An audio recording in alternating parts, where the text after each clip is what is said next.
Bugünkü konumuza hoş geldiniz.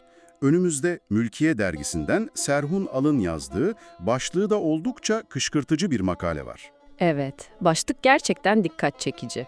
Kürt çalışmaları, Orta Doğu çalışmalarının neresinde? Biz de bugün bu makaleyi merkeze alarak bir sorunun peşine düşeceğiz. Kürtler ve Kürt kimliği üzerine yapılan akademik çalışmalar, yani Kürt çalışmaları, neden koskoca Orta Doğu çalışmaları alanının içinde bu kadar uzun süre adeta bir üvey evlat muamelesi gördü? Ve daha da ilginci, son 15-20 yılda ne oldu da bu alan bir anda parladı? Yani en çok ilgi çeken konulardan biri haline geldi. Bu sadece akademisyenlerin merak edeceği bir konu değil bence. Kesinlikle değil. Aynı zamanda bir halkın ve bir coğrafyanın akademik dünyada nasıl görünür hale geldiğinin de hikayesi bu. Kesinlikle öyle. Hikaye tam da bu aslında, görünürlük.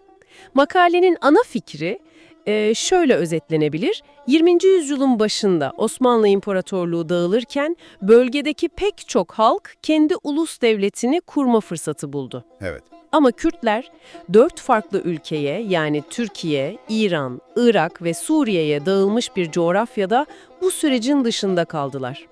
Ve bulundukları ülkelerin çoğunda devletin kurucu kimliğinin dışında bir nevi öteki olarak konumlandırıldılar. Anladım. Yani siyasi bir dışlanma söz konusu. İşte makale bu siyasi ve tarihsel dışlanmanın akademik dünyaya da birebir yansıdığını iddia ediyor. Kürt çalışmaları da tıpkı Kürtlerin kendisi gibi Orta Doğu çalışmalarının merkezinde değil, hep kenarında kalmış. Ama bugün durum farklı. Evet, bugün özellikle Irak ve Suriye'deki gelişmelerle Kürtlerin küresel siyasetteki rolü artınca akademik ilgi de adeta patlama yaptı. Biz de bugün bu gecikmenin köklerine ve bu ani yükselişin arkasındaki dinamiklere bakacağız. Harika bir başlangıç. O zaman en temelden yani kavramlardan başlayalım. Makale hemen başında bir ayrım yapıyor. Kürdoloji ve Kürt çalışmaları. Kulağa çok benzer geliyor ama Ama aralarında dağlar kadar fark var. Anladığım kadarıyla bugün bu hikayenin anahtarı da bu farkta gizli. Nedir bu ayrım? Bu ayrım gerçekten de her şeyin başlangıç noktası. Şöyle düşünelim. Kürdoloji daha eski, daha geleneksel bir yaklaşım. Makalede alıntılanan bir tanıma göre amacı, tamamen ayrı bir kavim olan Kürtlerin yaşamının, kültürünün ve tarihinin tüm yönlerini incelemek. Yani odak noktası etnisite, tamamen etnisite. Bu yaklaşımın riski şu, Kürtleri tek tip, homojen bir grup gibi ele alabiliyor ve bazen de sadece milliyetçi bir tarih anlatısı üretmenin ötesine geçemiyor. anladım.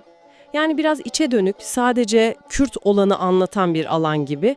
Peki Kürt çalışmaları ya da uluslararası adıyla Kurdish Studies nasıl bir fark yaratıyor burada?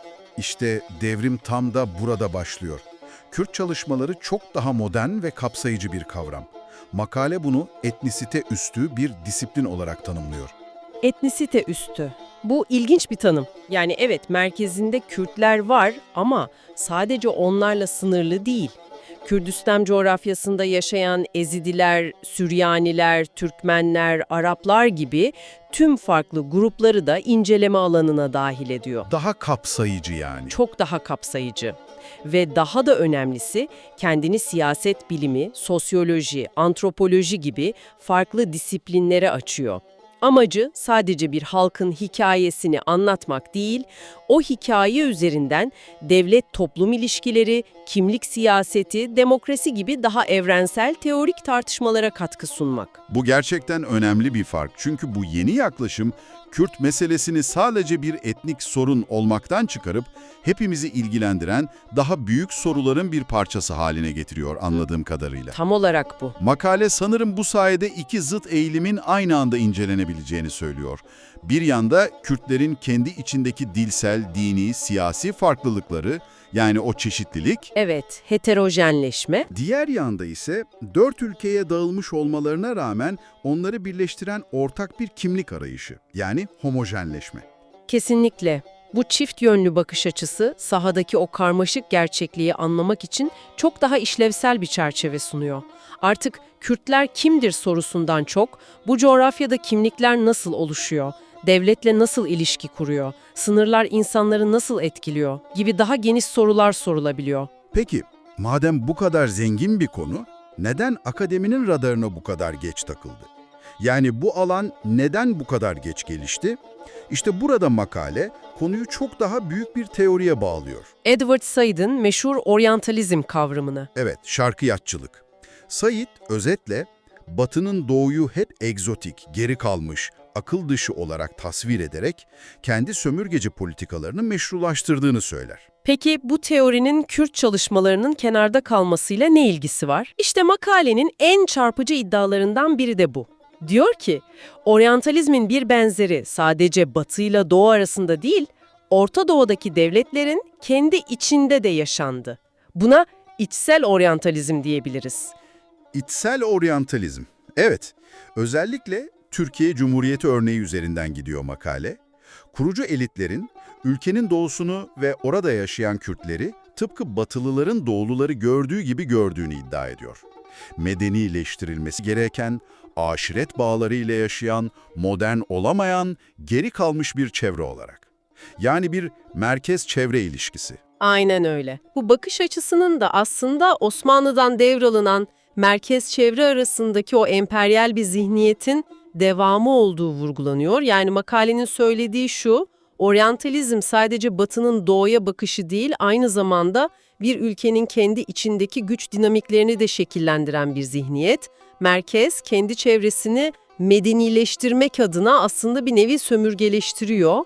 Ve bu bakış açısı doğal olarak Kürtleri bir özne olarak değil de Çözülmesi gereken bir sorun olarak tanımlıyor. kesinlikle Evet, bir sorun.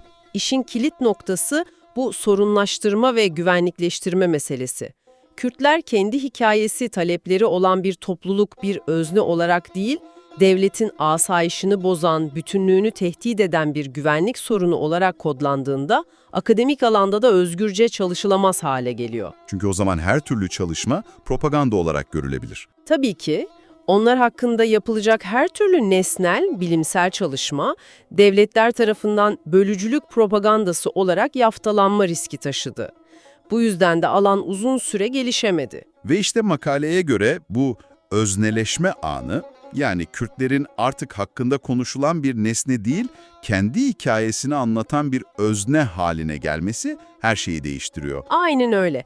Özellikle 20. yüzyılın sonlarında siyasi ve toplumsal hareketlerle seslerini daha çok duyurmaya başlamaları akademik alanda da bir devrim yaratıyor.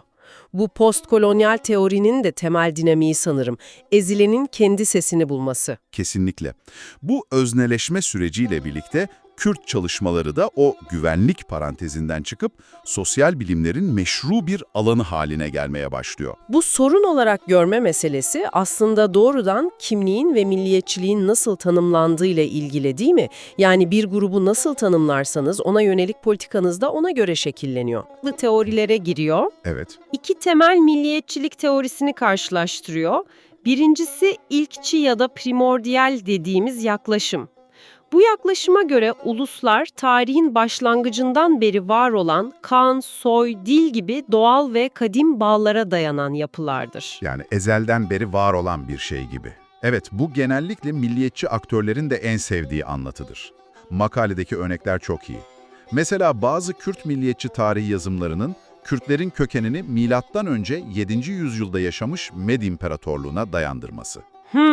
Ya da hem Türklerin hem Arapların hem de Kürtlerin bizimdir diye sahiplendiği Selahaddin Eyyubi figürü, hepsi bu kadim köklere vurgu yapar. Ama bu ilkçi yaklaşım biraz sorunlu değil mi? Yani bir halkın kimliğinin binlerce yıldır hiç değişmediğini, saf bir şekilde bugüne geldiğini varsaymak, günümüzdeki politikaları meşrulaştırmak için tarihi kullanmak gibi duruyor.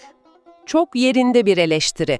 Zaten sosyal bilimlerdeki ana akım da bu ilkçi görüşü büyük ölçüde reddeder. Peki modernist yaklaşım buna nasıl bir alternatif sunuyor? İşte burada ikinci yaklaşım, yani modernist teori devreye giriyor. Bu teoriye göre uluslar ve milliyetçilik ezelden beri var olan şeyler değil, tamamen modern bir olgudur. Sanayileşme, kapitalizm, okuryazarlığın ve matbaanın yaygınlaşması gibi süreçlerle son birkaç yüzyılda ortaya çıkmıştır.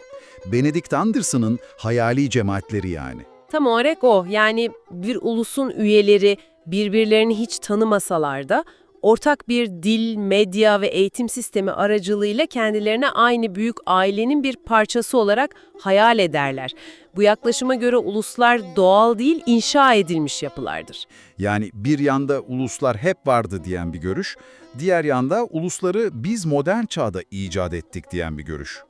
Makale bu ikisi arasında bir orta yol öneriyor gibi hissettim. Evet. Anthony Smith'in etnosembolizm dediği bir kavramdan bahsediyor. Aynen öyle. Makale Kürt örneğini anlamak için bu üçüncü yolun daha açıklayıcı olduğunu savunuyor. Etnosembolizm aslında bu iki teoriyi birleştiriyor. Şöyle bir benzetme yapabiliriz. Milliyetçilik modern bir binaysa, Evet, tuğlaları ve harcı tarihten, efsanelerden, ortak anılardan yani eski hikayelerden geliyor. Bina yeni ama malzemesi çok eski. Yani milliyetçilik modern bir ideolojidir ama başarılı olmak için modern öncesi döneme ait etnik mitlerden, kültürel sembollerden beslenmek zorundadır. bu Kürt örneğine nasıl uyuyor peki? Makaleye göre mükemmel uyuyor. Örneğin 16. yüzyılda yazılmış Şerefname gibi bir tarih kitabı veya 17. yüzyılda yazılmış Memuzzin gibi bir destan. Evet, biliyoruz bu eserleri. Bunlar modern öncesi dönemde bir tür ortak kültürel hafıza ve kimlik bilinci olduğunu gösteriyor. Bunlar o eski tuğlalar. Ancak siyasi anlamda modern bir Kürt milli bilincinin ortaya çıkışı, yani binanın inşası, çok daha geç bir döneme 19. yüzyıla denk geliyor. Neden o dönem? Özellikle de Osmanlı İmparatorluğu'nun merkezileşme politikalarıyla özerk Kürt emirliklerini ortadan kaldırması, Kürt elitleri arasında bir tepki ve ortak bir siyasi kimlik arayışını tetikliyor.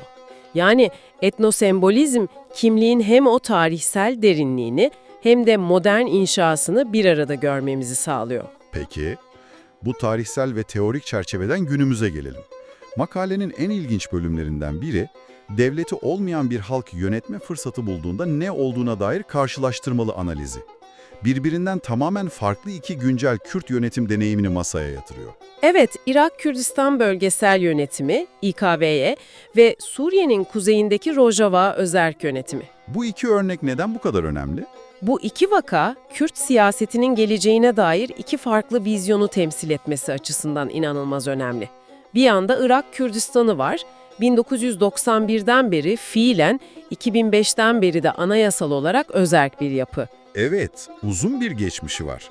Bu yapı iki büyük parti ve onlarla özdeşleşmiş iki büyük aile etrafında şekilleniyor. Barzanilerin KDP'si ve Talabanilerin KYB'si. Makale bu yapıyı eleştirirken birkaç kavrama dikkat çekiyor. Parti devleti, yani partinin devletle iç içe geçmesi, patronaj ilişkileri, yani sadakat karşılığında iş ve kaynak dağıtımı ve tabii petrol gelirleri. Ve petrol gelirlerine dayalı bir rantiyer devlet modeli.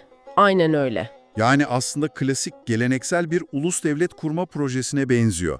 Kendi ordusu, bayrağı, parlamentosu var ama aynı zamanda eleştirilen yönleri de aile siyaseti ve kaynakların dağılımındaki adaletsizlikler. Aynen öyle. Ancak makale bir hakkı da teslim ediyor. Tüm bu eleştirilere rağmen Irak Kürdistan'ındaki Ezidi, Türkmen, Hristiyan gibi azınlıklara tanınan siyasi ve kültürel hakların pek çok Orta Doğu ülkesinin standartlarının üzerinde olduğunu da not düşüyor. Bu da önemli bir nokta. Diğer yanda ise tamamen zıt bir model var, Rojava.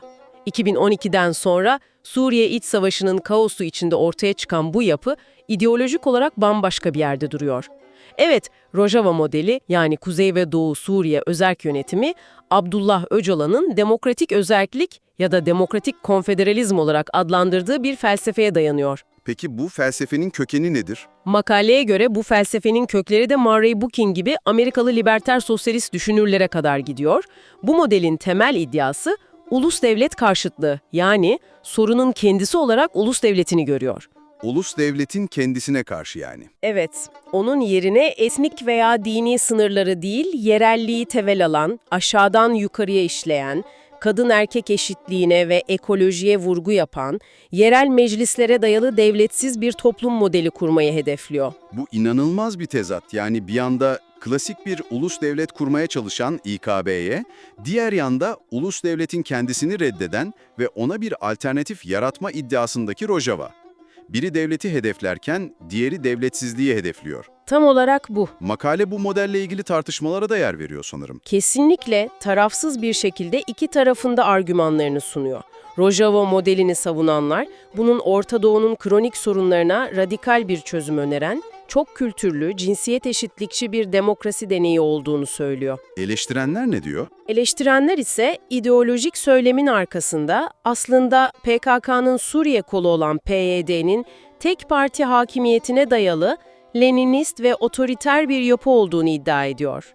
Makale, bu iki zıt görüşü de aktararak sahadaki durumun ne kadar karmaşık ve tartışmalı olduğunu gösteriyor. Peki tüm bu konuştuklarımızı bir araya getirdiğimizde nasıl bir resim ortaya çıkıyor? Bu derinlemesine analizden ne öğreniyoruz? Anladığım kadarıyla bir akademik alanın, yani Kürt çalışmalarının, siyasetin ve devletlerin gölgesinden nasıl sıyrılıp kendi ayakları üzerinde durmaya başladığının hikayesini gördük. Evet, özet bu olabilir. Makalenin altını çizdiği en temel zorluk, Kürtlerin uzun süre bir güvenlik sorunu olarak görülmesi ve bu güvenlikleştirmenin sağlıklı bir akademik gelişimi engellemesiydi. Kesinlikle. Gelinen nokta ise oldukça umut verici. Makale, alanın artık sadece isyanlar, siyasi tarih gibi klasik konulara sıkışıp kalmadığını, Yeni alanlara açıldığını söylüyor. aynen, toplumsal tarih, diaspora, kadın çalışmaları, sinema, edebiyat ve hatta çevre çalışmaları gibi çok daha çeşitli ve yeni alanlara yayıldığını belirterek bitiriyor. Yani Kürt çalışmaları hem dünya çapında üniversitelerde kürsüler açarak kurumsallaşıyor, hem de konularını çeşitlendirerek evrensel sosyal bilim tartışmalarının daha ayrılmaz bir parçası haline geliyor. Yani artık sadece Kürtler hakkında değil, Kürtler üzerinden daha büyük insani meseleler hakkında konuşuluyor. Tam olarak bu. Sizi bu analizden çıkan ve makalenin de sonunda bir araştırma sorusu olarak ortaya attığı son bir düşünceyle baş başa bırakalım. Bu gerçekten kafa yormaya değer bir soru. Evet, çok ilginç bir soru. 1980'lerden itibaren tüm Orta Doğu'da siyasal İslamcı akımlar yükselip ana akım muhalefeti şekillendirirken, Kürt ulusal hareketlerinin ana damarı yani Türkiye, Irak ve Suriye'deki en büyük partiler nasıl oldu da büyük ölçüde seküler karakterlerini korudu?